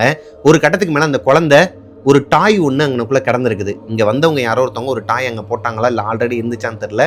அந்த டாயை நோக்கி அந்த பொண்ணு ஓடும்போது கன்ஸ்ட்ரக்ஷன் ஒர்க் நடந்துட்டு இருக்கு இல்லையா, அங்கேருந்து சில பொருட்கள்லாம் கீழே விழுகுது. இந்த தாத்தா அதை கவனிச்சுட்டு, இந்த தாத்தாவும் பக்கத்துல தான் இருக்கிறாரு, அந்த பொண்ணை ஓடி போய் தூக்குற அந்த ஒரு டிஸ்டன்ஸ்லாம் இருக்கிறாருன்னு வச்சுக்கோங்களேன். வேமா ஓடி போயிட்டு அந்த குழந்தைய தூக்க போகும்போது தாத்தா பேத்தி 2 பேருமே அந்த ஆக்சிடென்ட்ல இறந்துடுறாங்க. இந்த இன்சிடென்ட் நடந்ததுக்கு அப்புறமா அந்த தாத்தாவோட ஆத்மாவையும் பேத்தியோட ஆத்மாவையும் நிறைய பேர் பார்த்ததா சொல்ல ஆரம்பிக்கிறாங்க. அதாவது இந்த காட்டேஜில் வேலை பார்க்குறவங்களே சொல்ல ஆரம்பிக்கிறாங்க. இந்த பையனுமே பார்த்துருக்கிறான். எந்த ஒரு டார்ச்சருமே பண்றது கிடையாது, பயமுறுத்துறதும் கிடையாது. அவங்க பாட்டுக்கு வந்துட்டு அவங்க பாட்டுக்கு போயிடுவாங்க. அதனால தான் இவங்க எல்லாரோட கண்ணுக்கு அவங்க தெரிஞ்சாலுமே இவங்களை வந்து பயம்புறுத்துறதோ இல்லை இவங்களோட ரூம்குள்ள வந்துட்டு இவங்கள வந்து பொசஸ் பண்றதோ அந்த மாதிரியான வேலைகள் எதையுமே அவங்க பார்க்கல. இப்போதான் குணாக்கு ஒரு சில விஷயங்கள்லாம் நம்பாம இருக்க முடியலைங்க. அப்போ நான் என்னோட ரூம்குள்ள பார்த்தது அந்த குழந்தையோட ஆத்மா தானா? காலையில் நான் வந்து குளிச்சிட்டு இருக்கும்போது பெட்டில் வந்து எகிரி குதிச்சிட்டு இருந்தாங்க. ஒரு சின்னதாக ஒரு உருவம் தான் குதிச்சிட்டு இருந்துச்சு. கண்ணை தொடச்சிட்டு பார்த்தா அங்கே யாருமே இல்லை அப்படின்னு சொல்லிட்டு நடந்ததெல்லாம் அந்த பையன்கிட்ட சொல்லும்போது மேபி அதுக்கு காரணமும் அந்த குழந்தையா கூட இருக்கலானே. அது வந்து உங்களை எந்த ஒரு டார்ச்சரும் எதுவும் பண்ணாது, இருந்தாலும் நீங்கள் யாரும் பார்த்து பயந்துடக்கூடாதுங்கிற பட்சத்தில் தான் அந்த சைடு போக வேணாம்னு சொல்லிட்டு நான் சொல்லுவேன் அப்படிங்கிற மாதிரி அந்த பையன் சொல்கிறாங்க. குணாக்கு என்னதான் இந்த அமானுஷ்யங்கள் பேய்கள் இது மேலாம் நம்பிக்கை இல்லைனாலும் அவர் கடந்து வந்த இந்த பாதை, இப்போ இந்த பையன் சொன்ன இந்த விஷயங்கள் எல்லாமே அவரோட மனசில் ஆழமாக பதிஞ்சிருக்குதுங்க. அது போக அன்னைக்கு நைட் அவர் அந்த ரூமில் தங்கியிருக்கும் போது வெளியே நல்லாவே உணர முடியுது. அந்த மர சத்தம், இந்த மரத்தை வெட்டுற சத்தம் இவருக்குமே கேட்டிருக்குது. வெளியே வரலங்க. அந்த தாத்தா தான் வெட்டுறாரு, அந்த பேத்தி தான் அங்கே இருக்கிறாங்கிறது இவர் தெரிஞ்சிருச்சுங்கிறனால இவர் வெளியவே வரலையாம். இந்த ஒரு இன்சிடென்ட் அவரோட வாழ்க்கையவே ஒரு மாதிரி திருப்பி போட்டிருக்குது. இப்போ கொஞ்சம் கொஞ்சமாக இன்ட்ரோவர்ட்டாக இருக்கிறவர் எல்லாரு கூடயும் சகஜமாக பேச ஆரம்பிக்கிறாரு. வாழ்க்கைனா இவ்வளவு தான். அந்த பிஞ்சு குழந்தை அன்னைக்கு இறக்க போகுதுங்கிறது அதுக்கு தெரியுமா? தெரியாது. இது எல்லாமே நேரம் தான். நம்மளோட வாழ்க்கை நம்ம கையிலேயே கிடையாது. விதி எப்போ வேணாலும் முடியலாங்க. அதனால இருக்கிற வரைக்கும் எல்லாரு கூடயும் பேசிக்கிட்டு அனுசரித்து வாழ்ந்துக்கிட்டு நிம்மதியாக இருப்போங்கிற ஒரு தாட் இவருக்குள்ளே வந்திருக்குதுங்க. இந்த ஒரு சோலோ ட்ரிப் குணாவை அவரோட கேரக்டரேஷனை டோட்டலாக சேஞ்ச் பண்ணியிருக்குதுங்க. அடுத்த நாள் குணா அவரை கூட்டந்தாங்க இல்லையா மேலே அந்த பைக்கர்ஸ், அவங்களெல்லாம் ஒரு இடத்துல வச்சு மீட் பண்ணுறாரு. அவங்க கூடலாம் சகஜமாக பேசுகிறாரு. இது எல்லாமே இவருக்கு புதுசாக இருக்குதுங்க. இன்ட்ரோவர்ட்டுக்கு தான் தெரியும் அடுத்தவங்க கிட்ட பேசி பழகிறது எவ்வளோ கஷ்டங்கிறது. அந்த கஷ்டத்தெல்லாம் தாங்கிக்கிட்டு அதை கொஞ்சம் கொஞ்சமாக உடச்சி அதுலேருந்து வெளியே வராரு குணா. கொஞ்சம் கொஞ்சமாக அவங்க கூட நல்லா பேசி பழகி இந்த காட்டேஜ்லேருந்து வெக்கேட் பண்ணிவிட்டு அவங்க கூட போயிட்டு தங்குறாரு. அவங்க கொடைக்கானல் ஃபுல்லாகவே நிறைய ஹிடன் பிளேஸுக்கெலாம் போகிறாங்க. அங்கே குணாவும் அவங்க கூட போயிட்டு ஃபுல்லாகவே என்ஜாய் பண்ணுறாரு. என்ஜாய் பண்ணிவிட்டு அகைன் சென்னைக்கு வரும்போது திருச்சி வரைக்கும் அந்த பசங்க வந்துடுறாங்க. திருச்சிக்கு அப்புறமா சோலோ பைக் ரைடில் தாங்க வந்திருக்கிறாரு குணா. சென்னைக்கும் ஒரு வழியாக வந்துடுறாரு. சென்னைக்கு வந்ததுக்கப்புறமா அவங்க ரூம்மேட்ஸ் எல்லாருக்குமே ஒரு புது குணாவை பார்த்த மாதிரி ஒரு ஃபீல் இருந்திருக்குதுங்க. ஓரளவுக்கு இவர் மாறி இருக்கிறாருங்கிறது அவங்க ஃப்ரெண்ட்ஸ் எல்லாருக்குமே தெரிய வருது. அவ்வளவுதாங்க, குணாங்கிற பிரதர் என்கிட்ட இன்ஸ்டாகிராமில் ஒரு மாதிரி பிரித்து தாங்க சொன்னார். நான் உங்ககிட்ட ஒரு மாதிரி ஆர்டர் பை ஆர்டராக சொன்னேன். பட் அவர் எனக்கு ஒரு மாதிரி உல்ட்டாவாக தான் எல்லாத்தையுமே சொல்லி வச்சுருந்தாரு. அது எல்லாத்தையுமே ஒரு ஆல்டர்னேட் பண்ணி உங்களுக்கு என்னோட நரேஷனில் இந்த ஸ்டோரியை சொல்லி முடிச்சிட்டேன். உங்களுக்கு இந்த ஸ்டோரி பிடிச்சிருக்குன்னு நம்புகிறேன். பிடிச்சிருந்துச்சுன்னா லைக் பண்ணிடுங்க. உங்களோட வாழ்க்கையிலே இதே மாதிரி நீங்கள் சோலோ ட்ரிப் போகும்போது எதனா ஒரு அமானுஷம் நடந்து அது உங்களோட வாழ்க்கையிலே மறக்க முடியாத ஒரு அனுபவமாக இருந்து என்கிட்ட ஷேர் பண்ணணும்னு நினச்சிங்கன்னா பிரபாகரன் அஃபிஷியல் மிஸ்டர் பிரபாகரன்ங்கிற இன்ஸ்டாகிராம் ஐடிக்கு எனக்கு இன்பாக்ஸ் பண்ணுங்கள். மிஸ்டர் பிரபாகரன் யூடியூப் சேனலை சப்ஸ்கிரைப் பண்ணிடுங்க. பக்கத்தில் இருக்க பெல் ஐக்கானை தட்டி விட்டுருங்க. நெக்ஸ்ட் ஒரு சூப்பரான ஸ்டோரியில் உங்களை மீட் பண்ணுற வரைக்கும் டாட்டா, பாய் பாய்.